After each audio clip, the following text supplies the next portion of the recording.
Hello everyone, good morning, welcome back to my new blog. তো সকাল সকাল এখন বাজে প্রায় 7:30টার মতো।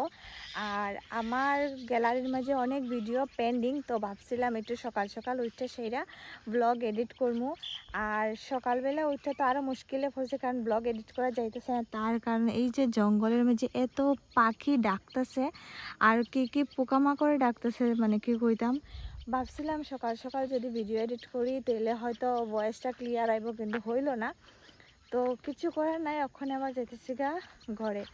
তো চলো আজকে আমি সারাদিন কি করি ওইটা তোমার সাথে শেয়ার করি। এই যে বর্তমানে জঙ্গলে আইছিলাম, মানে ব্লগ বানায় সেইরা এডিট করাটা এতখানি কষ্ট, মানে কি বলতাম। মানে সাইটের ব্যাকগ্রাউন্ডের আওয়াজ সব কিছু এবারে হাঁস মুরগি গরু ছাগল পশু পাখি মানুষ সবাই। তো যাই হোক, চলো ওখানে ঘরে গিয়ে সেটা কোনো কিছু একটা ব্রেকফাস্ট খাইমু। সকালের ব্রেকফাস্টে আসছিল লুচি আর ঘুগনি। লুচিটা কিন্তু মা সকালবেলা ভাজছিল আর ঘুগনিটা কালকে রাত্রে আসলো। তাইলে চলো খাইয়া নিই। এই যে স্নান টান সারা কিন্তু ঠাকুরের প্রসাদ খাইয়া নিলাম। গরম লাগতেছে, মানে স্নান করার পরেও গরম লাগে। এই দেখো সূর্য মামা, প্রচণ্ড রৌদ্র।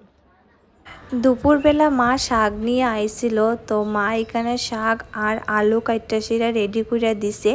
তেলে চলো অখন এইটা সুন্দর করে রান্না কইরা দেই, মা আবার স্নান কইরা ভাত খাইব।